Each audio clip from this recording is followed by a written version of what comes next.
ಇವತ್ತಿನ ದೇವರ ವಾಕ್ಯದ ಪೀಠಿಕೆ ಏನಂತಂದ್ರೆ ರೋಗದ ಮೂಲವು ಯಾವುದು ಎಂಬುದಾಗಿ. ಹಲ್ಲೆಲೂಯಾ. ಇವತ್ತು ಪ್ರತಿಯೊಬ್ಬರಿಗೂ ಅನಾರೋಗ್ಯಗಳು ಬರ್ತವೆ, ಕಾಯಿಲೆಗಳು ಬರ್ತವೆ. ಕೆಲವು ಸಾರಿ ನಾರ್ಮಲ್ ಕಾಯಿಲೆಗಳು ಬರ್ತವೆ, ಕೆಲವು ಸಾರಿ ಅತಿಯಾದಂಥ ಕಾಯಿಲೆಗಳು ಬರ್ತವೆ, ಕೆಲವು ಗುಣವಾಗುವಂಥ ಕಾಯಿಲೆಗಳು ಬರ್ತವೆ, ಕೆಲವು ಸಾರಿ ಗುಣ ಆಗದೇ ಇರುವಂಥ ಕಾಯಿಲೆಗಳು ಬರ್ತವೆ. ಹಲ್ಲೆಲೂಯಾ. ಹಾಗಾದ್ರೆ ಈ ರೋಗದ ಮೂಲ ಯಾವುದು, ಯಾವುದಕ್ಕಾಗಿ ರೋಗಗಳು ಬರ್ತವೆ, ಅಥವಾ ಈ ರೋಗಕ್ಕೆ ಹೇಗೆ ದೇವರು ಅದಕ್ಕೆ ಪರಿಹಾರವನ್ನು ಇಟ್ಟಿದ್ದಾರೆ, ಅದರ ಬಗ್ಗೆ ಇವತ್ತು ನಾವು ದೇವರ ವಾಕ್ಯವನ್ನ ಏನು ಮಾಡೋಣ, ಧ್ಯಾನ ಮಾಡೋಣ. ಎಲ್ಲರೂ ನಿಮ್ಮ ಗಮನ ದೇವರ ವಾಕ್ಯದ ಕಡೆಗೆ ಇರಲಿ. ಈ ವಾಕ್ಯವನ್ನ ನೀವು ಚೆನ್ನಾಗಿ ಕೇಳ್ರಿ. ಒಂದು ವೇಳೆ ಇವತ್ತು ನೀವು ಅನಾರೋಗ್ಯದಿಂದ ಬಂದವರಾಗಿರುವುದಾದ್ರೆ, ಬಲಹೀನತೆಯಲ್ಲಿ ನೀವು ಬಳಲುತ್ತಾ ಇರುವುದಾದ್ರೆ, ಖಂಡಿತವಾಗಲೂ ಈ ವಾಕ್ಯವನ್ನ ಕೇಳುವಾಗ ಹಲ್ಲೆಲೂಯಾ, ದೇವರು ನಿಮ್ಮ ಶರೀರದಲ್ಲಿರುವಂಥ ಎಲ್ಲ ರೋಗಗಳನ್ನ ಗುಣಪಡಿಸುವಂತವನಾಗಿದ್ದಾನೆ. ದೇವರು ನಿಮ್ಮನ್ನ ಗುಣಪಡಿಸಿ ಈ ಸ್ಥಳದಿಂದ ಆತನು ಕಳಿಸುವಂತವನಾಗಿದ್ದಾನೆ. ಹಲ್ಲೆಲೂಯಾ. ಅದಕ್ಕಾಗಿ ಈ ಸಮಯದಲ್ಲಿ ಈ ರೋಗದ ಮೂಲವನ್ನ ನಾವು ಧ್ಯಾನ ಮಾಡೋಣ. ಮಾರ್ಕನ ಬರೆದ ಸುವಾರ್ತೆ ಅದರ 2ನೇ ಅಧ್ಯಾಯ, ರೋಗ ಹೇಗೆ ಬರ್ತವೆ ಎಂಬುದಾಗಿ ಅದರ ಮೂಲವನ್ನು ನಾವು ನೋಡೋಣ. ಮಾರ್ಕನ ಬರೆದ ಸುವಾರ್ತೆ 2ನೇ ಅಧ್ಯಾಯಕ್ಕೆ ನಿಮ್ಮ ಸತ್ಯವೇದವನ್ನು ತಿರುಗಿಸ್ರಿ. 2ನೇ ಅಧ್ಯಾಯ 10ನೇ ವಚನವನ್ನ ಯಾರಾದರೂ ಒಬ್ಬರು ಓದಿ.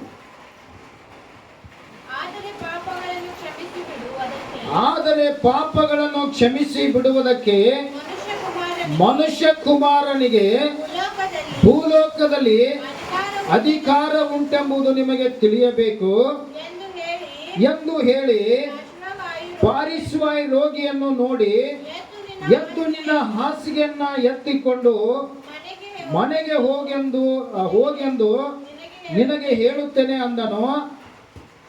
ಮುಂದೆ ಅವನು ಎಂದು ಹೇಳುತ್ತೇನೆ ಅಂದನು.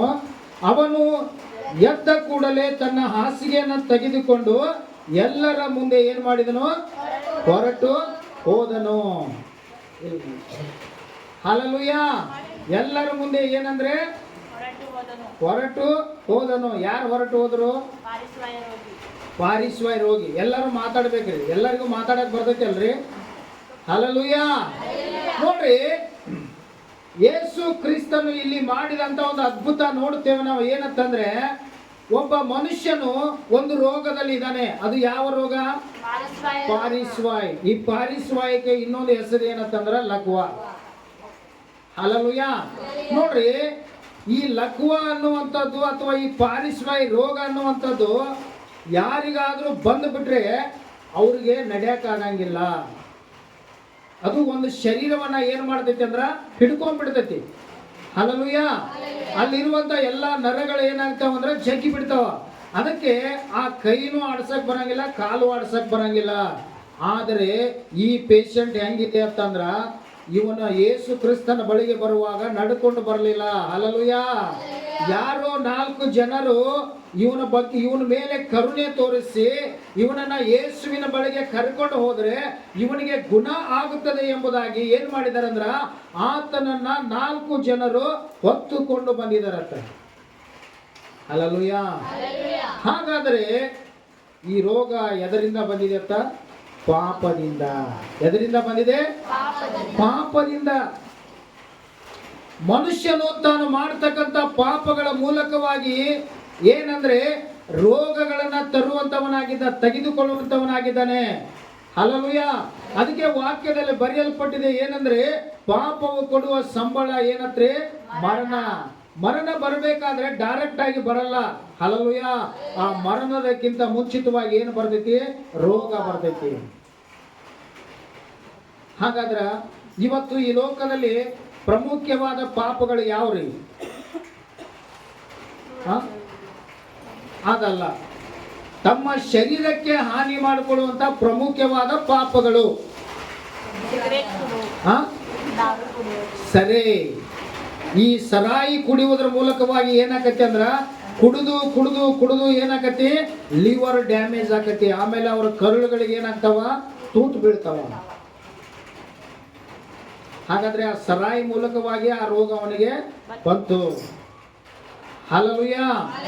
ಸರಿ, ಈಗ ವ್ಯಭಿಚಾರ ನೋಡ್ರಿ, ವ್ಯಭಿಚಾರ ಮಾಡುವಂತ ವ್ಯಕ್ತಿಗಳಿಗೆ ಇವತ್ತು ಏನು ಬರ್ತೈತಿ? TB ಕಾಯಿಲೆಗಳು, ಏಡ್ಸ್ ಹೆಂಗ್ ಹುಟ್ಟುಕೊತಿದ್ದು? ವ್ಯಭಿಚಾರದ ಮೂಲಕವಾಗಿ. ಹಲ್ಲೆಲೂಯಾ. ನೋಡ್ರಿ, ವ್ಯಭಿಚಾರದಲ್ಲಿ ಒಂದು ವೇಳೆ ತೊಡಗುವುದಾದ್ರೆ ಇವತ್ತು ಅದರ ಮೂಲಕವಾಗಿಯೂ ಸಹ ಏನು ಬರ್ತೈತಿ? ರೋಗ ಬರ್ತದೆ. ಆಮೇಲೆ ಪ್ರಮುಖವಾದ ಇನ್ನೊಂದು ಪಾಪ ಯಾವ್ದ್ರಿ? ಗುಟ್ಕಾ, ಸಿಗರೇಟ್, ಬಿಡಿ. ಈ ಸಿಗರೇಟ ಬಿಡಿ ಏನ್ ಮಾಡ್ತೈತಿ? ಹಲ್ಲೆಲೂಯಾ, ಎದೆಯಲ್ಲಿ ಗೂಡು ಕಟ್ಟದೈತಿ. ಅದ ಅಂದ್ರೆ ಅವರ ಲಂಗ್ಸ್ ಅನ್ನ ಏನ್ ಮಾಡ್ತೈತಿ? ಅದು ಶ್ವಾಸಕೋಶವನ್ನ ಡ್ಯಾಮೇಜ್ ಮಾಡಿಬಿಡ್ತದೆ. ಗುಟ್ಕಾ ತಿನ್ನುವುದರ ಮೂಲಕವಾಗಿ ಏನಾಗೈತಿ? ಡ್ಯಾಮೇಜ್ ಆಗ್ತೈತಿ. ಹಲ್ಲೆಲೂಯಾ. ನೋಡ್ರಿ, ಸಿಗರೇಟ್ ಸೇದುವವರು, ಗುಟ್ಕಾ ತಿನ್ನುವವರು, ತಂಬಾಕು ತಿನ್ನುವವರು ನೋಡ್ರಿ, ತಿಂದು ಅವ್ರು ಅನೇಕ ಸಾರಿ ಏನ್ ಮಾಡ್ತಾರಂದ್ರ, ಕೆಲವು ಸಾರಿ ಇಂಥ ಅವರು ಏನಂದ್ರ ಈ ಕ್ಯಾನ್ಸರ್ ರೋಗಕ್ಕೆ ಒಳಗಾಗ್ತಾರೆ. ಅವ್ರು ಅದ್ರ ಮ್ಯಾಲ ಹಾಕಿರ್ತಾರೆ ಇದನ್ನ ತಿನ್ನುವುದು ಬಹಳ ಡೇಂಜರ್ ಅಂತೇಳಿ, ಆದ್ರೂ ಅವ್ರು ಗಮನಿಸಂಗಿಲ್ಲ. ಅದ್ರ ಮ್ಯಾಲ ಚಿತ್ರ ಸಹಿತ ಕೊಟ್ಟಿರ್ತಾರೆ, ಅವ್ರು ಹಿಂಗ ಹಾಕೈತಿ ಇದನ್ನ ತಿಂದ್ರ ಅಂತೇಳಿ. ಆದ್ರೂ ನಾವು ಏನ್ ಮಾಡ್ತೀವಿ? ಅದೇ ನಮಗೆ ಬೇಕು, ಆದ್ರ ಆಗ್ಲಿ ಪರವಾಗಿಲ್ಲ. ಹಲ್ಲೆಲೂಯಾ. ಹಾಗಾದ್ರೆ ಪ್ರೀತಿಯುಳ್ಳ ದೇವರ ಮಕ್ಕಳೇ, ಇಲ್ಲಿ ಈ ರೋಗಿಯನ್ನ ನೋಡುವಾಗ ಇವನಿಗೆ ಇದು ನಾರ್ಮಲ್ ಆಗಿ ಬಂದಂತ ರೋಗ ಅಲ್ಲ. ಇದು ಏನಂದ್ರೆ ಅವನ ಮಾಡಿದಂತ ಪಾಪದ ಮೂಲಕವಾಗಿ ಬಂದಂತ ರೋಗ. ಹಲ್ಲೆಲೂಯಾ. ಹಾಗಾದ್ರೆ ಒಂದು ವೇಳೆ ಅವನು ಮುಂಚಿತವಾಗಿ ಯೇಸು ಕ್ರಿಸ್ತನ ಬಳಿಗೆ ತರುವುದಕ್ಕಿಂತ ಮುಂಚಿತವಾಗಿ ಒಂದು ವೇಳೆ ಅವನನ್ನ ಆಸ್ಪತ್ರೆಗಳಿಗೆ ತೋರಿಸಿರ್ಬಹುದು. ಹಲ್ಲೆಲೂಯಾ. ಆದ್ರೂ ಅವನಿಗೆ ಏನಾಗಿಲ್ಲ? ಗುಣವಾಗಿಲ್ಲ. ಅವನು ಎಲ್ಲಿದ್ದಾನೆ? ಹಾಸಿಗೆ ಮೇಲಿದ್ದಾನೆ. ಎದ್ದು ಏನ್ ಮಾಡಕ್ ಆಗ್ತಾ ಇಲ್ಲ, ಅವನಿಗೆ ನಡಿಯಕ್ ಆಗ್ತಾ ಇಲ್ಲ. ಹಲ್ಲೆಲೂಯಾ. ಎಲ್ಲಿದ್ದಾನೆ ಅವನು? ಹಾಸಿಗೆ ಮೇಲಿದ್ದಾನೆ. ಹಾಗಾದ್ರೆ ಅಂತ ಒಬ್ಬ ವ್ಯಕ್ತಿಯನ್ನ ತರುವಾಗ ಯೇಸು ಕ್ರಿಸ್ತನು ಹೇಳ್ತಾರೆ ಏನಂದ್ರೆ, ನಿನ್ನ ಪಾಪಗಳು ಕ್ಷಮಿಸಲ್ಪಟ್ಟಿದ್ದಾವೆ, ನಿನ್ನ ಹಾಸಿಗೆನ ಏನು ಮಾಡು? ಹೊತ್ತುಕೊಂಡು ನಡೆ ಎಂಬುದಾಗಿ ಹೇಳಿದಾಗ ಅದೇ ತಕ್ಷಣ ಎಲ್ಲರ ಮುಂದೆ ಆತನು ಏನ್ ಮಾಡಿದ? ತನ್ನ ಹಾಸಿಗೆನ ಹೊತ್ತುಕೊಂಡು ನಡೀತಾ ಇದ್ದಾನೆ. ಹಲ್ಲೆಲೂಯಾ. ಹಾಗಾದ್ರೆ ಪ್ರೀತಿಯುಳ್ಳ ದೇವ್ರ ಮಕ್ಕಳೇ, ಇವತ್ತು ಈ ಲೋಕದಲ್ಲಿ ಒಂದು ಸಿಸ್ಟಮ್ ಇದೆ. ಏನಂತಂದ್ರ, ಯಾರಾದ್ರೂ ಒಂದು ವೇಳೆ ಮಾಂಸಾಹಾರಿ ತಿನ್ನೋರು ಇದ್ದರೆ ಅವರನ್ನ ಕೆಟ್ಟದಾಗಿ ನೋಡ್ತಾರೆ, ಕೀಳಾಗಿ ನೋಡ್ತಾರೆ. ಆದ್ರೆ ತಿನ್ನುವಂತ ಮನುಷ್ಯನಿಗೆ ಯಾವನಿಗೂ ರೋಗ ಎಲ್ಲೂ ಬಂದಿಲ್ಲ. ಊಟ ಬಲ್ಲವನಿಗೆ ರೋಗವಿಲ್ಲ, ಮಾತು ಬಲ್ಲವನಿಗೆ ಜಗಳವಿಲ್ಲ. ಯಾರಾದ್ರೂ ಮಾಂಸ ತಿಂದು ಸತ್ರ ತೇಳಿ ಎಲ್ಲಾದ್ರೂ ಸುದ್ದಿ ಕೇಳಿರ್ನವ? ಇಲ್ಲ. ಅದು ಅವ್ರ ಹ್ಯಾಬಿಟ್, ಅವ್ರಿಗೆ ಇಷ್ಟವಾಗಿರುವುದನ್ನ ಅವ್ರು ತಿಂತಾರೆ. ಹಲ್ಲೆಲೂಯಾ. ಹಾಗಾದ್ರೆ ತಿನ್ನುವ ಪದಾರ್ಥ ಯಾವುದೇ, ನೀವು ತಿನ್ನುವಂತ ಪದಾರ್ಥ, ದೇವರು ಸೃಷ್ಟಿ ಮಾಡಿದಂತ ಯಾವುದೇ ಪದಾರ್ಥಗಳನ್ನ ನೀವು ತಿಂದರೂ ಅದರಿಂದ ನಿಮಗೆ ಯಾವುದೇ ಹಾನಿ ಉಂಟಾಗುವುದಿಲ್ಲ. ಹಾಗಾದ್ರೆ ರೋಗ ಏಕೆ ಬರ್ತವೆ? ಏನ್ ಹೇಳ್ತಾರೆ? ಅಯ್ಯೋ ಇವನು ಬಹಳ ಕುಡಿತಾ ಇದ್ರಿ, ಕುಡಿದು ಇವನ ಲಿವರ್ ಎಲ್ಲ ಏನಾಗಿದೆ? ಡ್ಯಾಮೇಜ್ ಆಗಿದೆ. ಇವನು ಬಹಳ ಗುಟ್ಕಾ ತಿಂತಾ ಇದ್ರಿ, ತಂಬಾಕು ತಿಂತಾ ಇದ್ರಿ, ತಿಂದು ಅವನಿಗೆ ಏನಾಯ್ತು? ಕ್ಯಾನ್ಸರ್ ಬಂತು. ಹಲ್ಲೆಲೂಯಾ. ಇವನು ಸರಿ ಇರ್ಲಿಲ್ರಿ. ಇವನು ಏನ್ ಮಾಡ್ತಾ ಇದ್ದ ಅಂದ್ರ, ಹೊರಗಡೆ ಅನೇಕ ಸ್ತ್ರೀಯರ ಜೊತೆಗೆ ಏನ್ ಮಾಡ್ತಾ ಇದ್ದ? ಸಂಬಂಧ ಮಾಡ್ತಾ ಇದ್ದ, ವ್ಯಭಿಚಾರ ಮಾಡ್ತಾ ಇದ್ದ. ಅದರಿಂದ ಅವನಿಗೆ ಏನಾಯ್ತು? ಏಡ್ಸ್ ಬಂತು. ಹೀಗೆ ಹೇಳುವುದನ್ನು ನಾವು ಕೇಳಿದ್ದೇವೆ ಹೊರತಾಗಿ, ಆದರೆ ಯಾವನು ಮಾಂಸವನ್ನ ತಿಂದ ಸತ್ತ, ಚಿಕನ್ ತಿಂದ ಸತ್ತ, ಹಲ್ಲೆಲೂಯಾ, ತತ್ತಿ ತಿಂದ ಸತ್ತ ಎಲ್ಲಾದ್ರೂ ನೀವು ಏನಾದ್ರೂ ಸುದ್ದಿ ಕೇಳಿದ್ರಿ? ಇಲ್ಲ. ಹಲ್ಲೆಲೂಯಾ. ರೋಗವು ಪಾಪದಿಂದ ಬರುವಂತದಾಗಿದೆ. ಅದಕ್ಕಾಗಿ ಪ್ರೀತಿಯುಳ್ಳ ದೇವರ ಮಕ್ಕಳೇ, ನಾವು ಒಂದೊಂದು ಪಾಪವನ್ನ ಮಾಡಬೇಕಾದ್ರೂ ನಾವು ಏನ್ ಮಾಡಬೇಕು? ವಿಚಾರಿಸಬೇಕು. 10 ಸಾರಿ ವಿಚಾರಿಸಬೇಕು. ಹಲ್ಲೆಲೂಯಾ. ನೋಡ್ರಿ, ಒಂದು ವೇಳೆ ನಾವು ತಿಳಿಯದೆ ದುಡುಕಿ ಆ ಪಾಪದಲ್ಲಿ ನಾವು ಬೀಳುವುದಾದ್ರೆ ನಮ್ಮ ಹಣವನ್ನ ಕೊಟ್ಟು ನಾವೇ ರೋಗವನ್ನ ಕೊಂಡುಕೊಂಡಂಗ. ಏನ್ರಿ? ಹಣ ಕೊಂಡುಕೊಟ್ಟು ಏನ್ ಕೊಂಡುಕೊಂಡಂಗ? ರೋಗವನ್ನ ಕೊಂಡುಕೊಂಡಂಗ. ಇವತ್ತು ನಾವು ಹಾಲು ತಿನ್ಬೇಕಾದ್ರ 50 ರೂಪಾಯಿ ಲೀಟರ್ ಆಗ್ಯಾವ, ಎಲ್ಲಿ ಹಾಲು ತಿನ್ನೋಣ್ರಿ? ಅದ್ರ 100 ರೂಪಾಯಿ ಕ್ವಾರ್ಟರ್ ಕುಡಿಯಾಕ ವಿಚಾರ ಮಾಡ್ತಾರ. 100 ರೂಪಾಯಿ ಕ್ವಾರ್ಟರ್ ಆಗೈತ್ರಿ, ನಾ ಹೆಂಗ್ ಕುಡಿಲ್ರಿ ಅಂತೇಳಿ ವಿಚಾರ ಮಾಡ್ತಾರ. 100 ಆಗಲಿ 150 ಆಗಲಿ 200 ಆಗಲಿ ನಡಿ. ಹಲ್ಲೆಲೂಯಾ. ಇವತ್ತು ನೋಡ್ರಿ ಒಂದೊಂದು ಗುಟ್ಗ 10 ರೂಪಾಯಿ ರೇಟ್, 5 ರೂಪಾಯಿ ರೇಟ್. 5 ರೂಪಾಯಿ ಒಂದು ಬಿಸ್ಕಿಟ್ ಪಾಕೆಟ್ ಬರ್ತೈತಿ. ಯಾರಾದರೂ ತಿಂತೀವಿ ಅದನ್ನ? ಇಲ್ಲ, ಅದು ಈಟ ಇರ್ತೈತಿ. ಒಂದು ಸರಿ ಹಾಕೊಂಡು ಉಗುಳಿ ಬಿಡೋದು. ದಿನಕ್ಕೆ ಎಷ್ಟು ಹಾಕಾವ ಪಾಕೆಟ್? ಕನಿಷ್ಠ ಅಂದ್ರೂ ಒಂದು 10 ಬೇಕು. 50 ರೂಪಾಯಿ ಅದಕ್ಕೆ ಹೋಗ್ಬೇಕು. ತಿಂದು ತಿಂದು ತಿಂದು ಅದು ಹಂಗೆ ಇರ್ತೈತಿ. ಅದೇನ ತತ್ತಿ ಚಿಕನ್ ತಿನ್ನಂಗೆ ಶಕ್ತಿ ಬರ್ತೈತಿ ಅದ. ಏನ್ ಮಾಡತೈತಿ? ನೀವು ಹೆಂಗೆ ಜಾಸ್ತಿ ಜಾಸ್ತಿ ತಿನ್ಕೋತ ಹೋಗ್ತೀರಿ, ನಿಮ್ಮ ಶರೀರ ಒಳಗಡೆ ಇರುವಂತ ಬಲವನ್ನ ಅದೇನ್ ಮಾಡ್ತೈತಿ ಅಂದ್ರೆ ಕಡಿಮೆ ಮಾಡ್ಕೋತ ಹೋಗ್ತೈತಿ. ಹಲ್ಲೆಲೂಯಾ. ಅದಕ್ಕೆ ನೋಡ್ರಿ, ನಮ್ಮ ಹಣವನ್ನ ಕೊಟ್ಟು ನಾವೇ ರೋಗವನ್ನ ಏನ್ ಮಾಡೋದು? ಕೊಂಡುಕೊಂಡ ಹಾಗೆ. ಹಾಗಾದ್ರೆ ಈ ಪಾಪದಿಂದ ಬಂದ ರೋಗ ಹೇಗೆ ಗುಣವಾಗುತ್ತದೆ ಎಂಬುದಾಗಿ ನಾವು ನೋಡುವಾಗ, ಇದು ಕರ್ತನಾದ ಯೇಸುವಿನ ಬಳಿಯಲ್ಲಿ ಬರುವಾಗ, ಹಲ್ಲೆಲೂಯಾ, ಅವರು ಮಾಡಿದ ಪಾಪಗಳಿಗೆ ಅವರು ಪಶ್ಚಾತ್ತಾಪ ಪಡುವಾಗ ಕರ್ತನಾದ ಯೇಸು ಮನಮರಿಗೆ ಆ ರೋಗದಿಂದ ಏನ್ ಮಾಡುವಂತವನಾಗಿದ್ದಾನೆ? ಬಿಡುಗಡೆ ಕೊಡುವಂತವನಾಗಿದ್ದಾನೆ. ಹಲ್ಲೆಲೂಯಾ. ಹಾಗಾದ್ರೆ ಪಾಪದಿಂದ ಬಂದಂತ ರೋಗಗಳಿಗೆ ಔಷಧಿ ಇಲ್ಲ. ಏನಿಲ್ರಿ? ಔಷಧಿ ಇಲ್ಲ, ಗುಣ ಆಗುವುದೇ ಇಲ್ಲ. ಹಾಗಾದ್ರೆ ಪಾಪದಿಂದ ಬಂದಂತ ರೋಗವನ್ನ ನಾವು ಗುಣ ಹೊಂದಬೇಕಾದ್ರೆ ನಾವು ಏನ್ ಮಾಡಬೇಕು? ದೇವರೇ, ನಾನು ತಪ್ಪು ಮಾಡಿದ್ದೇನಪ್ಪ, ತಿಳಿಯದೆ ನಾನು ಏನ್ ಮಾಡಿದ್ದೇನೆ? ಕುಡಿದಿದ್ದೇನೆ, ನನ್ನನ್ನು ಕ್ಷಮಿಸು. ದೇವರೇ, ತಿಳಿಯದೆ ನಾನು ಏನ್ ಮಾಡಿದ್ದೇನೆ? ವ್ಯಭಿಚಾರ ಮಾಡಿದ್ದೇನೆ, ನನ್ನನ್ನು ಕ್ಷಮಿಸು. ದೇವರೇ, ನಾನು ತಿಳಿಯದೆ ಗುಟ್ಕಾ ತಿಂದಿದ್ದೇನೆ, ನಾನು ಸರಾಯಿ ಕುಡಿದಿದ್ದೇನೆ, ನಾನು ಸಿಗರೇಟ್ ಸೇದಿದ್ದೇನೆ, ನಾನು ಬಿಡಿ ಸೇದಿದ್ದೇನೆ. ದೇವರೇ, ನನ್ನನ್ನು ಕ್ಷಮಿಸಪ್ಪ. ಅದು ತಿಂದು ತಿಂದು ಅದನ್ನ ಸೇದಿ ಅದನ್ನ ಕುಡಿದು ಈ ರೀತಿಯಾಗಿ ನನಗೆ ಕಾಯಿಲೆ ಬಂದಿದೆ. ದೇವರೇ, ಇನ್ನು ಮುಂದೆ ನಾನು ಅದನ್ನು ಮಾಡುವುದಿಲ್ಲ, ನನಗೆ ಬಿಡುಗಡೆಯನ್ನು ಕೊಡ್ರಿ, ಈ ರೋಗವನ್ನು ನನಗೆ ಗುಣಪಡಿಸ್ರಿ ಅಂತೇಳಿ ಪ್ರಾರ್ಥನೆ ಮಾಡೋದಾದ್ರೆ ಖಂಡಿತವಾಗಲು ದೇವರು, ಹಲ್ಲೆಲೂಯಾ, ಗುಣಪಡಿಸುವಂತವರಾಗಿದ್ದಾರೆ. ನಾವು ಗುಣ ಹೊಂದುತ್ತೇವೆ. ಹಲ್ಲೆಲೂಯಾ. ಹಾಗಾದ್ರೆ ಪಾಪದಿಂದ ಬಂದಂತ ರೋಗ ಹೇಗೆ ಗುಣವಾಗುತ್ತದೆ? ಅದು ದೇವರ ಮುಂದೆ ಬಂದು ನಾವು ಪಶ್ಚಾತ್ತಾಪ ಪಟ್ಟು ಅದನ್ನ ಬಿಟ್ಟು ಬಿಡುವಾಗ, ದೇವರ ಹತ್ರ ನಾವು ಪ್ರಾರ್ಥಿಸುವಾಗ ದೇವರು ನಮ್ಮನ್ನು ಏನ್ ಮಾಡ್ತಾರೆ? ಗುಣಪಡಿಸುತ್ತಾರೆ. ಅದೇ ರೀತಿಯಾಗಿ ಈತನು ಎಷ್ಟು ದಿನಗಳಿಂದ ಹಾಸಿಗೆಯಲ್ಲಿ ಬಿದ್ದಿದ್ದನೋ ಗೊತ್ತಿಲ್ಲ. ಹಲ್ಲೆಲೂಯಾ. ಆತನು ಯಾವ ಪಾಪ ಮಾಡಿದನೋ ಗೊತ್ತಿಲ್ಲ.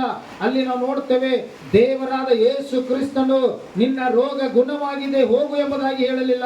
ಮಗರೇ, ನಿನ್ನ ಪಾಪಗಳು ಕ್ಷಮಿಸಲ್ಪಟ್ಟಿದ್ದಾವೆ, ನೀನು ಎದ್ದು ನಿನ್ನ ಹಾಸಿಗೆಯನ್ನು ಹೊತ್ತುಕೊಂಡು ಹೋಗು ಎಂಬುದಾಗಿ ಹೇಳಿದರು. ಕಾರಣ ಇಷ್ಟೇ, ಅವನಿಗೆ ಬಂದಂತ ರೋಗವು ಅದು ಏನಾಗಿತ್ತಂದ್ರೆ ಪಾಪದಿಂದ ಬಂದಂತ ರೋಗವಾಗಿತ್ತು. ಹಾಗಾದ್ರೆ ನೋಡ್ರಿ, ಒಂದು ವಚನ ಬರೆಯಲ್ಪಟ್ಟಿದೆ. ಯಾಕೋಬ 5ನೇ ಅಧ್ಯಾಯ 15ನೇ ವಚನ. ಯಾಕೋಬ 5:15.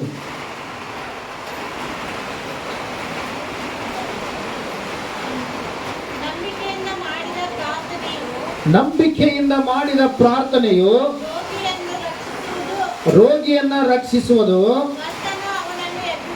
ಕರ್ತನು ಅವನನ್ನು ಎಬ್ಬಿಸುವನು. ಪಾಪ ಮಾಡಿದವನಾಗಿದ್ದರೆ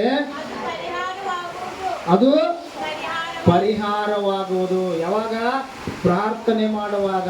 ಕರ್ತನು ಅವನನ್ನು ಏನ್ ಮಾಡ್ತಾನಂತ? ಎಬ್ಬಿಸ್ತಾನಂತ. ಒಂದು ವೇಳೆ ಅವನು ಪಾಪ ಮಾಡಿದವನಾಗಿದ್ದರೂ ಏನಾಗ್ತೈತಂದ್ರೆ ಪರಿಹಾರ. ಯಾವಾಗ? ಪ್ರಾರ್ಥನೆ ಮಾಡುವಾಗ. ಯಾರ ಮುಂದೆ? ಕರ್ತನ ಮುಂದೆ. ಕರ್ತನ ಮುಂದೆ ನಾವು ಪ್ರಾರ್ಥನೆ ಮಾಡುವಾಗ ಅದಕ್ಕೆ ಏನು ಸಿಗ್ತೈತಿ? ಆ ರೋಗಕ್ಕೆ ಪರಿಹಾರ ಸಿಗುತ್ತದೆ. ಹಲ್ಲೆಲೂಯಾ. ಸರಿ, ಎರಡನೇದಾಗಿ ನಾವು ನೋಡಿಕೊಳ್ಳೋಣ. ಲೂಕ 13 ಅದರ 10ನೇ ವಚನ. ನಡು ಬಗ್ಗಿ ಹೋಗಿ ಸ್ವಲ್ಪವಾದರೂ ಮೈಯನ್ನು ಮೇಲಕ್ಕೆ ಎತ್ತಲಾರದೆ ಇದ್ದಳು. ಆಮೆನ್. ಹಲ್ಲೆಲೂಯಾ. ಎರಡನೇದಾಗಿ ರೋಗ ಯಾವುದರ ಮೂಲಕವಾಗಿ ಬರ್ತೈತೆ ಅಂದ್ರ ಸೈತಾನನ ಮೂಲಕವಾಗಿ ಬರುತ್ತದೆ. ಹಲ್ಲೆಲೂಯಾ. ದುರಾತ್ಮಗಳ ಮೂಲಕವಾಗಿ ಬರುತ್ತದೆ. ಇಲ್ಲಿ ಒಬ್ಬ ಸ್ತ್ರೀ ಇದ್ದಾಳೆ, ಆಕೆ ಹೆಸರು ಬರೆಯಲ್ಪಟ್ಟಿಲ್ಲ. ಆದರೂ ಆ ಸ್ತ್ರೀ ಬಗ್ಗೆ ಇಲ್ಲಿ ಬರೆಯಲ್ಪಟ್ಟಿದೆ. ಏನಂದ್ರೆ 18 ವರ್ಷಗಳಿಂದ ಆಕೆ ಒಂದು ಸಭೆಗೆ ಹೋಗ್ತಾ ಇದ್ದಾಳೆ. ಹಲ್ಲೆಲೂಯಾ. ಆಕೆಗೆ ಹೋಗ್ತಾ ಇದ್ರು, ಆಕೆಗೆ ಗುಣ ಸಿಕ್ಕಿಲ್ಲ. ಈಗ ನೋಡ್ರಿ, ಆ ಸಭೆಗೆ ಇವತ್ತು ಯಾರು ಬಂದಿದ್ದಾರೆ ಅಂದ್ರೆ ಯೇಸು ಕ್ರಿಸ್ತನು ಬಂದಿದ್ದಾನೆ. ಆ ಸಭೆಯಲ್ಲಿ ಯೇಸು ಕ್ರಿಸ್ತನು ಉಪದೇಶ ಮಾಡ್ತಾ ಇದ್ದಾರೆ. ಹಲ್ಲೆಲೂಯಾ. ಹಾಗಾದ್ರೆ ನೇರವಾಗಿ ಆ ಸ್ತ್ರೀಯನ್ನ ನೋಡ್ತಾರೆ. ನೋಡ್ರಿ, ಆಕೆಗೆ ಇರುವಂತ ರೋಗ ಏನಂದ್ರೆ 18 ವರ್ಷಗಳಿಂದ ಏನ್ ಹಿಡಿದಿದೆ ದೆವ್ವ ಆಕೆನ? ಏನ್ ಹಿಡಿದೈತೆ? ಯಾವ ಶರೀರದಲ್ಲಿ ಯಾವ ಭಾಗವನ್ನು ಹಿಡಿದಿದೆ? ಅದ ನಡ. ಹಲ್ಲೆಲೂಯಾ. ನೋಡ್ರಿ, ಅದು ನಡ ಹಿಡಿದಿದ್ದರಿಂದ ಆಕೆ ಏನ್ ಮಾಡ್ತಾ ಇದ್ದಾಳೆ ಅಂದ್ರ ಬೊಗ್ಗಿ ನಡೀತಾ ಇದ್ದಳಂತ. ಹೆಂಗ ನಡೀತಾ ಇದ್ದಳು? ಬೊಗ್ಗಿ ನಡೀತಾ ಇದ್ದಳು. ಸ್ವಲ್ಪವಾದ್ರೂ ಆಕೆಗೆ ಈಗ ಬೇಗ ಮಾಡಕ ಬರ್ತಾ ಇರ್ಲಿಲ್ಲ. ಎಷ್ಟು ವರ್ಷ ಬಗ್ಗಿ ನಡೆದಿದ್ದಾಳ? 18 ವರ್ಷ. ಯಾಕೆ ಬಗ್ಗಿ ನಡೆದಿದ್ದಾಳ? ಏನಾಗಿದೆ? ಸೈತಾನನು ಆಕೆ ನಡವನ್ನ ಏನ್ ಮಾಡಿದಾನ? ಹಿಡಿದಿದ್ದಾನೆ. ಹಾಗಾದ್ರೆ ಎರಡನೇದಾಗಿ ರೋಗ ಯಾವುದ್ರ ಮೂಲಕವಾಗಿ ಬರ್ತದೆ? ಸೈತಾನನ ಮೂಲಕವಾಗಿ ಬರ್ತದೆ. ನೋಡ್ರಿ, ಕೆಲವು ಸಾರಿ ಆಸ್ಪತ್ರೆಗಳಿಗೆ ಹೋಗಿ ನೀವು ತೋರಿಸುವಾಗ ರಿಪೋರ್ಟ್ ಎಲ್ಲ ನಾರ್ಮಲ್, ಆದ್ರೆ ಶರೀರದಲ್ಲಿ ಏನಿದೆ? ನೋವಿದೆ. ವೈದ್ಯರಿಗೂ ಸಿಗ್ತಾ ಇಲ್ಲ. ಅದು ಕಾರಣ ಏನಂದ್ರೆ ಆ ಶರೀರವನ್ನ ಏನ್ ಹಿಡಿದಿದೆ? ಸೈತಾನನು ಹಿಡಿದಿದ್ದಾನೆ. ಹಲ್ಲೆಲೂಯಾ. ಹಾಗಾದ್ರೆ ಈ ಸೈತಾನನಿಂದ ಬಂದಂತ ರೋಗ ಗುಣವಾಗಬೇಕಾದ್ರೆ ಇದು ವೈದ್ಯರ ಬಳಿಯಲ್ಲಿ ಗುಣವಾಗುವುದಿಲ್ಲ, ಅಥವಾ ನಾವು ತೆಗೆದುಕೊಳ್ತಕ್ಕಂಥ ಔಷಧಿ ಗುಳಿಗೆಗಳ ಮೂಲಕವಾಗಿ ಅದು ಗುಣವಾಗುವುದಿಲ್ಲ. ಹಲ್ಲೆಲೂಯಾ. ಸೈತಾನನಿಗಿಂತಲೂ ಒಬ್ಬ ದೊಡ್ಡವನು, ಈ ಸೈತಾನನನ್ನ ಓಡಿಸುವವನು, ಈ ಸೈತಾನನ ಎಲ್ಲ ಬಲವನ್ನ ಮುರಿದು ಹಾಕುವವನು. ಹಲ್ಲೆಲೂಯಾ.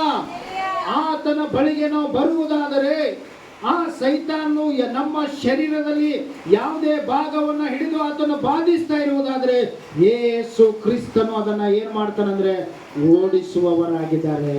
ಹಲ್ಲೆಲೂಯಾ. ಯಾವಾಗ ಆಕೆ ಒಳಗಡೆ ಇರುವಂತ ಆ ದೆವ್ವನ್ನ ಯೇಸು ಕ್ರಿಸ್ತನು ಓಡಿಸಿದನೋ ಅವಾಗ ಆಕೆ ನೆಟ್ಟಗಾಗಿ ನಿಂತಳಂತೆ. ಮುಂದಿನ ವಚನದಲ್ಲಿ ಬರೆಯಲ್ಪಟ್ಟಿದೆ ನೋಡ್ರಿ, ಓದ್ರಿ ಅದನ್ನ. 12ನೇ ವಚನ ಓದ್ರಿ. ಯೇಸು ಆಕೆಯನ್ನ ನೋಡಿ ಹತ್ತಿರಕ್ಕೆ ಕರೆದು ಆಕೆಗೆ, ಅಮ್ಮ, ಅಮ್ಮ, ನಿನ್ನ ರೋಗ ಬಿಡುಗಡೆ ಆಯಿತು ಎಂದು ಹೇಳಿ ಆಕೆಯ ಮೇಲೆ ತನ್ನ ಕೈಗಳನ್ನು ಇಟ್ಟ ಕೂಡಲೇ ಆಕೆ ನೆಟ್ಟಗಾದಳು, ದೇವರನ್ನ ಕೊಂಡಾಡಿದಳು. ಚಪ್ಪಾಳೆ ತಟ್ಟಿ ಕರ್ತನಿಗೆ ಮಹಿಮೆ ಪಡಿಸೋಣ. ಹಲ್ಲೆಲೂಯಾ. ಅದುವರೆಗೂ ನೆಟ್ಟಕ್ಕೆ ಆಗಕ್ಕಾಗಲಿಲ್ಲ. ಅದುವರೆಗೂ ಬಗ್ಗೆ ನಡೀತಾ ಇದ್ದಳು, ಪ್ರಯಾಸ ಪಡ್ತಾ ಇದ್ದಳು, ಕಷ್ಟ ಪಡ್ತಾ ಇದ್ದಳು. ಅನೇಕ ಸಾರಿ ಆ ನೋವನ್ನ ಸಹಿಸಿ ಆಕೆಗೆ ಸಾಕಾಗೋಗಿತ್ತು. ಆದರೆ ಈಗ ಯೇಸು ಕ್ರಿಸ್ತನ ಬಳಿಗೆ ಆಕೆ ಬರುವಾಗ, ಹಲ್ಲೆಲೂಯಾ, ನೋಡ್ರಿ, ಆ ಸಭೆಯಲ್ಲಿ 100 ಜನ ಇರಬಹುದು, 1000 ಜನ ಇರಬಹುದು. ಆದರೆ ಸೈತಾನನಿಂದ ಬಾಧೆ ಪಡ್ತಾ ಇರುವಂತ ಆ ಸ್ತ್ರೀಯನ್ನ ನೋಡಿ ಯೇಸು ಕ್ರಿಸ್ತನು, ಅಮ್ಮ, ಇವತ್ತು ನಿನ್ನ ರೋಗವು ನಿನಗೆ ಏನಾಯ್ತು? ಬಿಡುಗಡೆ ಆಯ್ತು ಎಂಬುದಾಗಿ ಹೇಳಿ ಆಕೆ ತಲೆ ಮೇಲೆ ಕೈಗಳನ್ನಿಡುವಾಗ ತಕ್ಷಣ ಆಕೆ ಎದ್ದು ನಿಂತು ಕುಣಿದಾಡಿ ದೇವರನ್ನ ಏನ್ ಮಾಡ್ತಾ ಇದ್ದಾಳೆ? ಸ್ತುತಿ ಮಾಡ್ತಾ ಇದ್ದಾಳೆ, ದೇವರನ್ನ ಕೊಂಡಾಡ್ತಾ ಇದ್ದಾಳೆ. ಹಲ್ಲೆಲೂಯಾ. ಇವತ್ತು ಯಾವ ನಿಮ್ಮ ಶರೀರದಲ್ಲಿ ಯಾವ ಭಾಗ ನೋಯ್ತಾ ಇದೆ? ಎಷ್ಟೋ ಸಾರಿ ಇದಕ್ಕೋಸ್ಕರವಾಗಿ ಆಸ್ಪತ್ರೆಗೆ ತೋರಿಸಿದೀನ್ರಿ, ಗುಳಿಗೆ ನುಂಗಿದ್ದೀನ್ರಿ, ಆದ್ರೂ ಈ ತಲೆ ನೋವು ಬಿಟ್ಟು ಹೋಗ್ತಾ ಇಲ್ಲ, ಈ ಸೊಂಟ ನೋವು ಬಿಟ್ಟು ಹೋಗ್ತಾ ಇಲ್ಲ, ಈ ಕಾಲು ನೋವು ಬಿಟ್ಟು ಹೋಗ್ತಾ ಇಲ್ಲ, ಈ ಹೊಟ್ಟೆ ನೋವು ಬಿಟ್ಟು ಹೋಗ್ತಾ ಇಲ್ಲ ಎಂಬುದಾಗಿ ನೀವು ಅಂದುಕೊಂಡಿರುವುದಾದ್ರೆ, ಹಲ್ಲೆಲೂಯಾ, ನಿಮ್ಮ ಶರೀರವನ್ನ ಹಿಡಿದಿರುವಂತ ಸೈತಾನನನ್ನ ಇವತ್ತೇ ಯೇಸು ಕ್ರಿಸ್ತನು ಏನ್ ಮಾಡ್ತಾನಂದ್ರೆ ಓಡಿಸುವವನಾಗಿದ್ದಾನೆ. ಒಂದು ವಚನ ಓದ್ರಿ. ಅಪೊಸ್ತಲರ ಕೃತ್ಯಗಳು 10ನೇ ಅಧ್ಯಾಯ. ಅಪೊಸ್ತಲರ ಕೃತ್ಯಗಳು 10ನೇ ಅಧ್ಯಾಯ ಅದರ 38ನೇ ವಚನ.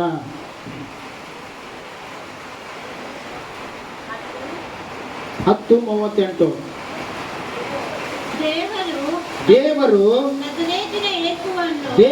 ನಜರೇತಿನ ಯೇಸುವನ್ನು ಪವಿತ್ರಾತ್ಮದಿಂದಲೂ ಬಲದಿಂದಲೂ ಅಭಿಷೇಕಿಸಿದನು. ಅಭಿಷೇಕಿಸಿದನು. ದೇವರು ಆತನ ಸಂಗಡ ಇದ್ದದ್ದರಿಂದ ಆತನು ಉಪಕಾರಗಳನ್ನು ಮಾಡುತ್ತಾ ಸೈತಾನನಿಂದ ಬಾಧಿಸಲ್ಪಡುತ್ತಾ ಇರುವವರೆಲ್ಲರನ್ನು ಗುಣ ಮಾಡುತ್ತಾ ಸಂಚರಿಸಿದನು. ಹಲ್ಲೆಲೂಯಾ.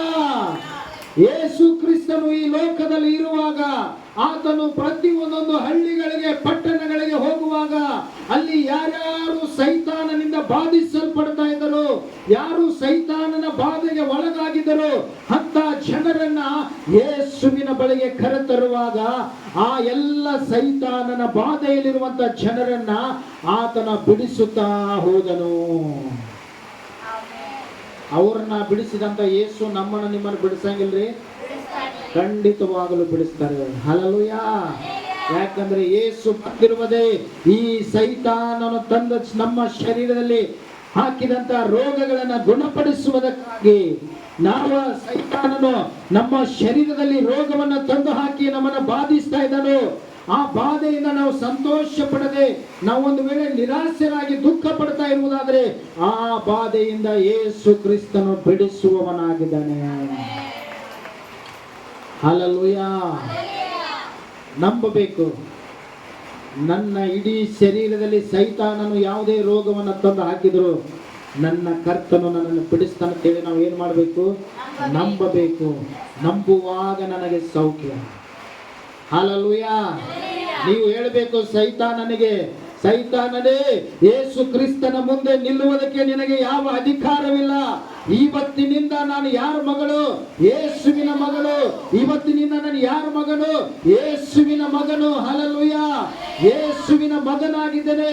ನಾನು ದೇವರ ರಾಜ್ಯಕ್ಕೆ ಸಂಬಂಧಪಟ್ಟವನಾಗಿದ್ದೇನೆ. ಯೇಸುವಿನ ರಕ್ತದ ಬಲವು ನನ್ನ ಮೇಲೆ ಇದೆ. ಯೇಸುವಿನ ಪುನರುತ್ಥಾನದ ಶಕ್ತಿ ನನ್ನ ಮೇಲಿದೆ. ಸೈತಾನನೇ, ಯಾವುದೇ ಕಾರಣಕ್ಕೂ ನನ್ನನ್ನು ಬಾಧಿಸುವುದಕ್ಕೆ ನಿನಗೆ ಅಧಿಕಾರವಿಲ್ಲ.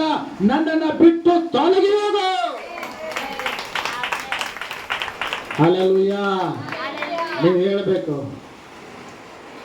ನಿಮ್ಮನ್ನ ದೇವರು ಎಲ್ಲ ಸೈತಾನನ ಬಂಧನಗಳಿಂದ, ಸೈತಾನನ ತಂದು ಹಾಕಿದಂತ ಎಲ್ಲ ರೋಗಗಳಿಂದ ಆತನೇನು ಮಾಡ್ತಾನೆ? ಬಿಡುಗಡೆಯನ್ನ ಕೊಡ್ತಾನೆ. ಹಲ್ಲೆಲೂಯಾ. ಇದು ಎರಡನೇ ಸಂಗತಿ. ಮೂರನೇ ಒಂದು ಸಂಗತಿಯನ್ನು ನಾವು ನೋಡಿಕೊಳ್ಳೋಣ. ಯೋಹಾನ ಬರೆಸುವಾರ್ತೆ 11ನೇ ಅಧ್ಯಾಯ. ನಿಮ್ಮ ಸತ್ಯವೇದವನ್ನು ತಿರುಗಿಸ್ರಿ. ಯೋಹಾನ ಬರೆಸುವಾರ್ತೆ 11ನೇ ಅಧ್ಯಾಯ 4ನೇ ವಚನ. ಯಾರಾದರೂ ಒಬ್ಬರು ಓದಿಕೊಳ್ಳ್ರಿ.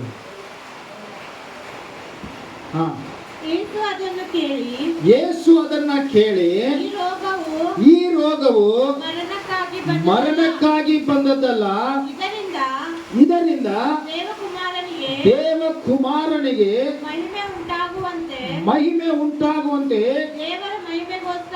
ದೇವರ ಮಹಿಮೆಗೋಸ್ಕರವಾಗಿ ಬಂದಿದೆ. ಹಲ್ಲೆಲೂಯಾ. ಎಷ್ಟು ಜನ ಇಲ್ಲಿ ನನಗೆ ಇಂಥ ಒಂದು ಕಾಯಿಲೆ ಇತ್ತು, ಅದು ಗುಣ ಆಗದೇ ಇರುವುದಕ್ಕಾಗಿ ನಾನು ಯೇಸುವನ್ನು ನಂಬಿದ್ದೀನಿ ಅನ್ನುವಂಥವ್ರಿದ್ದೀರಿ? ಎಲ್ಲರೂ ಚಲೋ ಇದ್ದಾಗ ಯೇಸು ನಂಬಿರಿ, ಮತ್ತೆ ಯಾಕೆ ಕೈನ ಎತ್ತುವರಿಲ್ಲ? ನೀವು ನೋಡ್ರಿ, ಎಲ್ಲ ಸಾಕ್ಷಿ ಮುಚ್ಚಿಡವ್ರು. ಹಲ್ಲೆಲೂಯಾ. ನೋಡ್ರಿ, ಈ ಲೋಕದಲ್ಲಿ ಅನೇಕ ಸಾರಿ ನಾವು ಸಹ ಪ್ರಯಾಸ ಪಟ್ಟಿವಿ ಕೆಲವು ಕಾಯಿಲೆಗಳಿಂದ ಬಿಡುಗಡೆ ಆಗಬೇಕಂತೇಳಿ, ಆದ್ರೆ ಆಗಲೇ ಇಲ್ಲ. ಹಲ್ಲೆಲೂಯಾ. ಆದರೆ ಯಾವಾಗ ನಾನು ಯೇಸು ಕ್ರಿಸ್ತನ ಬಳಿಗೆ ಬಂದೇನೋ, ಹಲ್ಲೆಲೂಯಾ, ಆಗ ನನ್ನ ರೋಗಕ್ಕೆ ಏನಾಯ್ತು? ಬಿಡುಗಡೆ ಆಯ್ತು. ಇಲ್ಲಿ ನಾವು ನೋಡ್ತೇವೆ ಏನಂದ್ರೆ, ಮಾರ್ತಳು ಮರಿಯಳು, ಹಲ್ಲೆಲೂಯಾ, ಅವರಿಗಿರುವಂತ ಪ್ರಿಯನಾಗಿರುವಂತ ಒಬ್ಬನೇ ಒಬ್ಬ ತಮ್ಮ, ಆತನು ಏನಾಗಿದ್ದಾನಂದ್ರೆ ಅಸ್ತವಸ್ತನಾಗಿದ್ದಾನೆ. ಹಲ್ಲೆಲೂಯಾ. ಈಗ ಆ ಮಾರ್ತಳು ಮರಿಯಳು ಯಾರ ಮೂಲಕ ಅಂದ್ರೆ ಜನರ ಮೂಲಕವಾಗಿ ಯೇಸುವಿಗೆ ಹೇಳಿ ಕಳಿಸ್ತಾರೆ, ಅಯ್ಯ, ನಮ್ಮ ಸಹೋದರ, ನಿನ್ನ ಪ್ರಿಯನಾಗಿರುವ ಶಿಷ್ಯ ಈಗ ಏನಂದ್ರೆ ಆತನು ಅನಾರೋಗ್ಯದಲ್ಲಿದ್ದಾನೆ, ನೀನು ಬಂದವನನ್ನು ಏನ್ ಮಾಡ್ಬೇಕು? ಗುಣಪಡಿಸಬೇಕು. ಅವಾಗ ಯೇಸು ಹೇಳ್ತಾರೆ, ಈ ರೋಗ ಎದಕ್ಕಾಗಿ ಬಂದೈತಿದು? ದೇವಕುಮಾರನ ಮಹಿಮೆಗಾಗಿ. ಹಲ್ಲೆಲೂಯಾ. ದೇವರ ಶಕ್ತಿ ಯಾವಾಗ ನಮಗೆ ಗೊತ್ತಾಗ್ತೈತೆ ಎಂಬುದಾಗಿ ನಾವು ನೋಡುವಾಗ ಈ ಲೋಕದಲ್ಲಿ ಎಲ್ಲೂ ಗುಣವಾಗದೇ ಇರುವಂತ ರೋಗಗಳು ಆತನ ಗುಣಪಡಿಸಿ ತನ್ನನ್ನ ಏನ್ ಮಾಡ್ತಾನಂದ್ರ ಮಹಿಮೆ ಪಡಿಸಿಕೊಳ್ತಾನೆ. ಹಲ್ಲೆಲೂಯ. ನೋಡ್ರಿ, ಆ ಒಂದೊಂದು ಕಾಯಿಲೆಗಳು ಬಂದಿರಲಿಲ್ಲ ಅಂದ್ರೆ ಇವತ್ತು ನಾವು ಏನ್ ಮಾಡ್ತಾ ಇರ್ಲಿಲ್ಲ, ರಕ್ಷಣೆ ಹೊಂದುತ್ತಾ ಇರಲಿಲ್ಲ. ಹಲ್ಲೆಲೂಯ. ಆ ಒಂದೊಂದು ಕಾಯಿಲೆಗಳ ಮೂಲಕವಾಗಿ ಇವತ್ತು ನಾವು ಅನೇಕರ ರಕ್ಷಣೆ ಹೊಂದಿದ್ದೀವಿ ಅಂತಂದ್ರ ಆ ರೋಗವು ನನ್ನ ಮರಣಕ್ಕಾಗಿ ಬಂದದ್ದಲ್ಲ. ಆ ರೋಗವು ಹಲ್ಲೆಲೂಯ ನಾನು ರಕ್ಷಣೆ ಹೊಂದಬೇಕು, ನಾನು ದೇವರ ಮಾರ್ಗದಲ್ಲಿ ನಡಿಬೇಕು, ನಾನು ದೇವರನ್ನು ಅರಿತುಕೊಳ್ಳಬೇಕು ಎಂಬುದಾಗಿ, ನನ್ನ ಮೂಲಕವಾಗಿ ದೇವರಿಗೆ ಮಹಿಮೆ ಉಂಟಾಗಬೇಕು ಎಂಬುದಾಗಿ ಬಂದಂತ ರೋಗವು. ಹಲ್ಲೆಲೂಯ. ಆ ರೋಗ ಗುಣಪಡಿಸುವಂತವರಾಗಿದ್ದಾರೆ. ಹಲ್ಲೆಲೂಯ. ಮರಣಕ್ಕಾಗಿ ಬಂದಂತ ರೋಗ. ನೋಡ್ರಿ, ಅದೇ ಯೋಹಾನ ಬರೆದ ಸುವಾರ್ತೆ 9ನೇ ಅಧ್ಯಾಯ 1-2 ವಚನಗಳು. 9:1-2.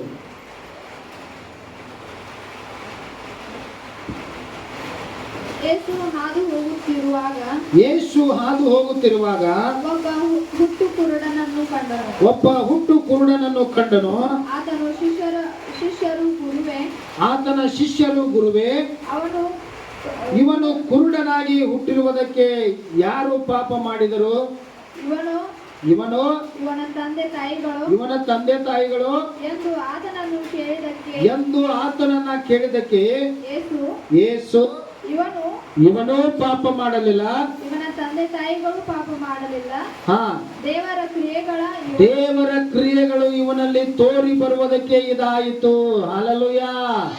ದೇವರ ಕ್ರಿಯೆಗಳು ತೋರಿ ಬರುವುದಕ್ಕಾಗಿ ಅವನು ಏನಂದ್ರೆ ಕುರುಡನಾಗಿ ಹುಟ್ಟಿದನಂದ್ರೆ. ನೋಡ್ರಿ, ಅವನು ಪಾಪ ಮಾಡಲಿಲ್ಲ, ಅವನ ತಂದೆ ತಾಯಿಗಳು ಪಾಪ ಮಾಡಲಿಲ್ಲ. ಪಾಪದಿಂದ ಅವನಿಗೆ ಕುರುಡುತನ ಬರಲಿಲ್ಲ. ಹಲ್ಲೆಲೂಯ. ಯಾವುದಕ್ಕಾಗಿ ಅವನಿಗೆ ಕುರುಡುತನ ಬಂದಿದೆ? ದೇವರ ಕ್ರಿಯೆಗಳು. ದೇವರು ಅವನಲ್ಲಿ ಅದ್ಭುತಗಳನ್ನು ಮಾಡಿ ತನ್ನ ನಾಮವನ್ನ ಮಹಿಮೆ ಪಡಿಸಿಕೊಳ್ಳುವುದಕ್ಕಾಗಿ. ಹಲ್ಲೆಲೂಯ. ನೋಡ್ರಿ, ನಿಜವಾದ ಶಕ್ತಿ ಯಾವಾಗ ಗೊತ್ತಾಗೋದಂತಂದ್ರ ನಮಗೆ ಕಾಯಿಲೆಗಳು ಬಂದಾಗ, ಅದು ಎಲ್ಲಿ ಗುಣವಾಗದೆ ಇರುವಾಗಲೇ ನಮಗೆ ದೇವರ ಶಕ್ತಿ ಗೊತ್ತಾಗುವುದು. ಹಲ್ಲೆಲೂಯ. ದೇವರು ಏನ್ ಮಾಡ್ತಾನೆ? ಸಂಪೂರ್ಣ ನಮ್ಮನ್ನು ಏನ್ ಮಾಡ್ತಾನೆ? ಗುಣಪಡಿಸ್ತಾನೆ. ಗುಣಪಡಿಸುವುದರ ಮೂಲಕವಾಗಿ ಆತನ ಏನ್ ಮಾಡ್ತಾನೆ? ಮಹಿಮೆ ಹೊಂದುತ್ತಾನೆ. ಇತಿಹಾಸದಲ್ಲಿ ಕುರುಡರಿಗೆ ಯಾರಾದರೂ ಕಣ್ಣು ಕೊಟ್ಟಿರುವುದನ್ನ ನೀವು ನೋಡಿದರೆ ಇಲ್ಲ. ಆದರೆ ಯೇಸು ಕ್ರಿಸ್ತನು ಎಷ್ಟೋ ಕುರುಡ ಜನರ ಕಣ್ಣುಗಳನ್ನು ಆತನ ಏನ್ ಮಾಡಿದ್ದಾನೆ? ತೆರೆದಿದ್ದಾನೆ. ಅವರಿಗೆ ದೃಷ್ಟಿ ಕೊಟ್ಟಿದ್ದಾನೆ. ಅವ್ರು ನೋಡುವಂತೆ ದೇವರು ಅವ್ರಿಗೆ ಏನ್ ಮಾಡಿದ್ದಾನೆ? ಸಹಾಯ ಮಾಡಿದ್ದಾನೆ. ಅದಕ್ಕೆ ನೋಡಿ, ದೆವ್ವಗಳು ಹಿಡಿದವರು ದೇವರನ್ನ ಪ್ರೀತಿ ಮಾಡೋದ ಬೇರೆ, ಆದರೆ ರೋಗಗಳು ಗುಣವಾದವರು ದೇವರನ್ನ ಪ್ರೀತಿ ಮಾಡೋದ ಬೇರೆ. ಹಲ್ಲೆಲೂಯ. ಈಗ ನೋಡ್ರಿ, ದೆವ್ವ ಹಿಡಿದವರೆಲ್ಲ ಇವ್ರು ಊಟದ ಜೊತೆ ಉಪ್ಪಿನಕಾಯಿ ಇದ್ದಂಗತ್ತ. ಎಷ್ಟು ಜನರಿಗೆ ನಾವು ದೆವ್ವ ಬಿಡಿಸಿದೀವಿ? ಯಾರು ಒಬ್ಬರಾದ್ರು ಅದಾರ? ದೆವ್ವ ಬಿಟ್ಟು ಹೋದ ತಕ್ಷಣ ಇವರು ಗೋಯಿಂಗ್. ಹಲ್ಲೆಲೂಯ. ಆದರೆ ಅನಾರೋಗ್ಯದಲ್ಲಿದ್ದವರು, ಸಾಯುವ ಪರಿಸ್ಥಿತಿಯಲ್ಲಿ ಇರುವವರು, ಎಲ್ಲೂ ಈ ಲೋಕದಲ್ಲಿ ಗುಣವಾಗದೇ ಇರುವವರು, ಯಾರು ಯೇಸುವನ್ನು ನಂಬಿದರೋ, ಯಾರಿಗೆ ಗುಣವಾಗಿದೆಯೋ ಅವರು ಇವತ್ತಿಗೂ ಸಹ ಯೇಸುವನ್ನು ಏನ್ ಮಾಡ್ತಾ ಇದಾರ? ಪ್ರೀತಿಸ್ತಾ ಇದಾರ. ಕಾರಣ ಏನಂದ್ರೆ, ಆ ರೋಗದಲ್ಲಿ ನಾನು ಸತ್ತು ಹೋಗಬೇಕಾಗಿತ್ತು. ಆ ರೋಗವು ನನ್ನನ್ನು ಅಷ್ಟೊಂದು ಮರಣಕರವಾಗಿ ಬಾಧಿಸಿತ್ತು. ಆ ರೋಗದಲ್ಲಿ ದೇವರು ನನ್ನನ್ನು ಬಿಡಿಸಿದ್ದಾನೆ. ಆ ರೋಗದಲ್ಲಿ ಇರುವಾಗ ದೇವರು ನನ್ನನ್ನು ಪ್ರೀತಿ ಮಾಡಿದ್ದಾನೆ. ಅದಕ್ಕೆ ನಾನು ಯೇಸುವನ್ನು ಏನ್ ಮಾಡ್ತೇನೆ? ಪ್ರೀತಿಸ್ತೇನೆ. ಹಲ್ಲೆಲೂಯ. ಹಲ್ಲೆಲೂಯ. ನಾವು ಸಹ ಎಲ್ಲ ಒಂದೊಂದು ಕಾಯಿಲೆಯಿಂದನೇ ರಕ್ಷಣೆ ಹೊಂದಿದವರು. ನಾನು ಏನು ಎಲ್ಲ ಚಲೋ ಇದ್ನಿ, ನನಗೇನು ಕೊಳಮೆ ಇರಲಿಲ್ಲ. ಹಲ್ಲೆಲೂಯ. ಅಂತ ಸಮಯದಲ್ಲಿ ನಾನು ಯೇಸುವನ್ನು ನಂಬಿದ್ದೀನಿ ಅಂತ ಹೇಳುವಂಥವ್ರು ಯಾರೂ ಇಲ್ಲ. ನಾವೆಲ್ಲರೂ ಒಂದೊಂದು ಕಷ್ಟ, ರೋಗ, ಕಣ್ಣೀರಿನಲ್ಲಿ ಇದ್ದಾಗಲೇ ದೇವರು ನಮಗೆ ಸಿಕ್ಕಿದ್ದಾನೆ. ಅದರಿಂದ ಬಿಡುಗಡೆ ಕೊಟ್ಟದ್ದರ ನಿಮಿತ್ತವಾಗಿ ಇವತ್ತು ನಾವು ಯೇಸುವನ್ನು ಏನು ಮಾಡಿದ್ದೇವೆ? ನಂಬಿಕೊಂಡಿದ್ದೇವೆ. ಆತನನ್ನ ಮಹಿಮೆ ಪಡಿಸ್ತಾ ಇದ್ದೇವೆ. ದೇವರೇ, ಇಂಥ ಒಂದು ರೋಗ, ಕಾಯಿಲೆ ನನಗಿತ್ತು, ಅದರಿಂದ ಗುಣಪಡಿಸಿದಕ್ಕಾಗಿ ನನಗೆ ಸ್ತೋತ್ರ ಎಂಬುದಾಗಿ. ಹಲ್ಲೆಲೂಯ. ಹಲ್ಲೆಲೂಯ. ನೋಡ್ರಿ, ಇದು ಮೂರನೇ ಸಂಗತಿ. ಯಾವುದಕ್ಕಾಗಿ ರೋಗಗಳು ಬರ್ತಾವ್ರಿ? ದೇವರನ್ನ ಮಹಿಮೆ ಪಡಿಸುವುದಕ್ಕಾಗಿ. ದೇವರ ಕ್ರಿಯೆಗಳು, ದೇವರ ಶಕ್ತಿಗಳು ನಮ್ಮಲ್ಲಿ ಆತನು ತೋರಿಸುವುದಕ್ಕಾಗಿ ಏನು ಮಾಡ್ತಾನೆ, ಕೆಲವು ರೋಗಗಳ ಬರುವಂತಹದ್ದಾಗಿದೆ. ಇದು ಸಹ ದೇವರು ಏನು ಮಾಡ್ತಾನೆ, ಗುಣಪಡಿಸ್ತಾನೆ. ಹಲ್ಲೆಲೂಯಾ. ಸರಿ, 4ನೇದಾಗಿ ಅದರಲ್ಲಿ 20ನೇ ವಚನವನ್ನ ಯಾರಾದರೂ ಒಬ್ಬರು ಓದ್ರಿ.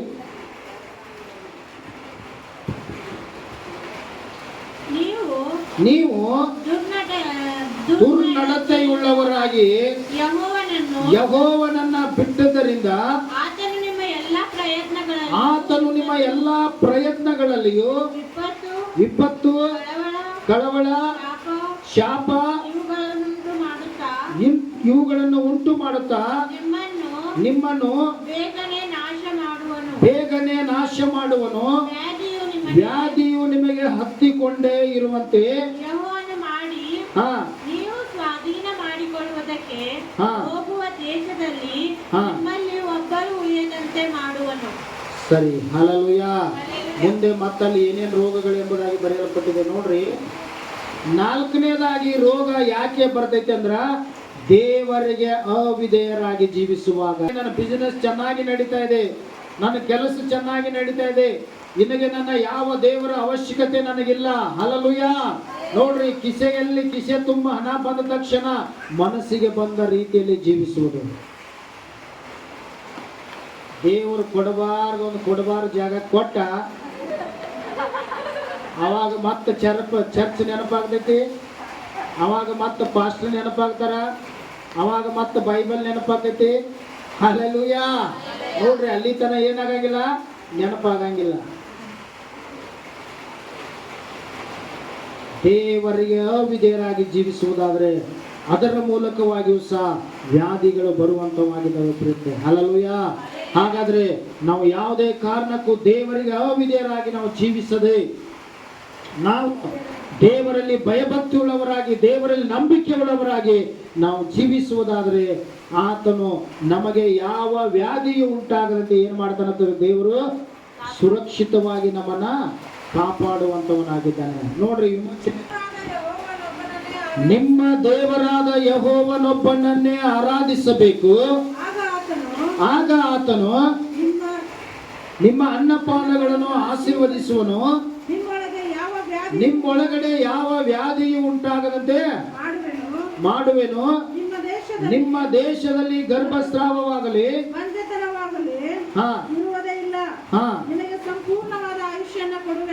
ಆಮೆನ್. ನೀವು ದೇವರಿಗೆ ವಿಧೇಯರಾಗಿ ದೇವರನ್ನ ಆರಾಧಿಸುವಾಗ, ದೇವರನ್ನ ಸ್ತುತಿಸುವಾಗ, ದೇವರ ಮಾರ್ಗದಲ್ಲಿ ನೀವು ನಡೆಯುವಾಗ, ಹಲ್ಲೆಲೂಯಾ, ನಿಮ್ಮ ದೇವರಾದ ಯೆಹೋವನು ನಿಮ್ಮೊಳಗಡೆ ಯಾವ ವ್ಯಾಧಿಯೂ ಉಂಟಾಗದಂತೆ ಮಾಡುವನು. ಒಂದು ವೇಳೆ ನಾವು ಅವಿಧೇಯರಾಗಿ ಜೀವಿಸುವುದಾದರೆ ಎದಕ್ಕೆ ಒಳಗಾಗುತ್ತೀವಿ? ನಾವು ವ್ಯಾಧಿಗಳಿಗೆ ಒಳಗಾಗುತ್ತೇವೆ.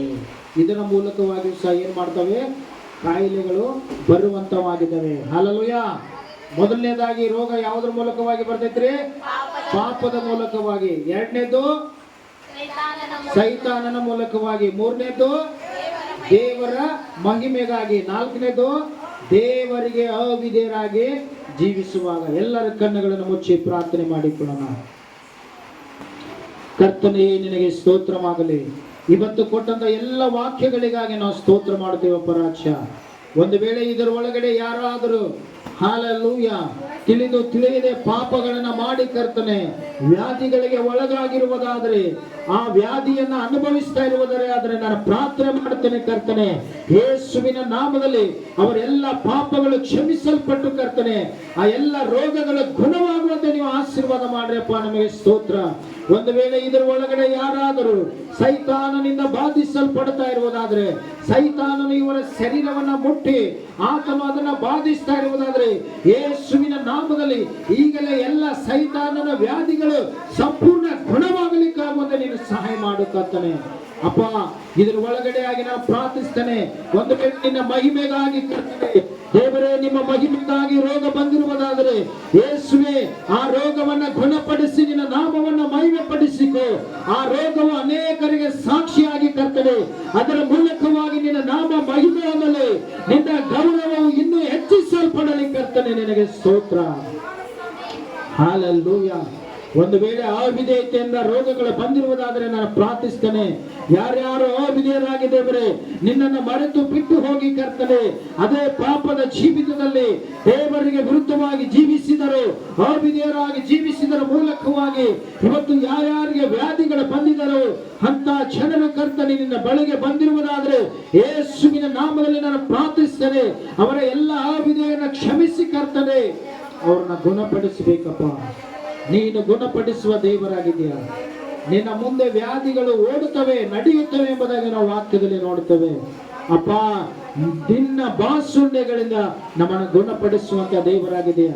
ತಲೆಯಿಂದ ಪಾದದವರೆಗಿರುವಂತ ಎಲ್ಲ ರೋಗ ಬಾಧೆಗಳು, ಎಲ್ಲ ತಲೆನೋ, ಮೈಕೈನೋ, ಹೊಟ್ಟೆನೋ, ಸೊಂಟನೋ, ಕೈಕಾಲು, ಎಲ್ಲ ಹಾರ್ಟ್ ಪ್ರಾಬ್ಲಮ್, ಕಿಡ್ನಿ ಪ್ರಾಬ್ಲಮ್, ಎಲ್ಲ ಮೂಲವ್ಯಾಧಿ ಸಮಸ್ಯೆಗಳು, ಎಲ್ಲ ಥೈರಾಯ್ಡ್ ಸಮಸ್ಯೆಗಳು, ಯೇಸುವಿನ ನಾಮದಲ್ಲಿ ಎಲ್ಲ ಶುಗರ್, ಬಿಪಿಗಳು, ದೇವರ ಎಲ್ಲ ಕ್ಯಾನ್ಸರ್ ರೋಗಗಳು, ಟಿಬಿ ರೋಗಗಳು ಕರ್ತನೆ ಯೇಸುವಿನ ನಾಮದಲ್ಲಿ ಎಲ್ಲ ಬಿಡುಗಡೆ ಆಗಲಿ, ಸ್ವಸ್ಥತೆ ಉಂಟಾಗಲಿ ಕರ್ತನೆ. ಒಬ್ಬೊಬ್ಬರನ್ನ ಗುಣಪಡಿಸಿ ಅಪ್ಪ, ನಿನ್ನ ನಾಮವನ್ನ ಮಹಿಮೆ ಪಡಿಸಿಕೋ ಕರ್ತನೆ. ನಿನಗೆ ಸ್ತೋತ್ರ. ಎಲ್ಲ ಮಹಿಮೆ ಘನತೆ ನಿಮಗೆ ಸಲ್ಲಲಿ. ಈ ವಾಕ್ಯವನ್ನ ಕೊಟ್ಟದಕ್ಕಾಗಿ ನಾವು ಸ್ತೋತ್ರ ಮಾಡುತ್ತಾ ಯೇಸುವಿನ ನಾಮದಲ್ಲಿ ಪ್ರಾರ್ಥಿಸಿ ಬೇಡುತ್ತೇವೆ ನಮ್ಮ ಪರಲೋಕದ ಸ್ವರ್ಗೀಯ ತಂದೆಯೇ. ಆಮೇನ್, ಆಮೇನ್. ಈ ವಾಕ್ಯ ನಿಮಗೆ ಇಷ್ಟ ಆದರೆ ಈ ವಾಕ್ಯವನ್ನ ನಿಮ್ಮ ಸ್ನೇಹಿತರ ಜೊತೆಗೂ ಅನೇಕರ ಜೊತೆಗೂ ಈ ದೇವರ ವಾಕ್ಯವನ್ನ ಹಂಚಿಕೊಡ್ರಿ. ಇದನ್ನ ಶೇರ್ ಮಾಡ್ರಿ, ಲೈಕ್ ಮಾಡ್ರಿ.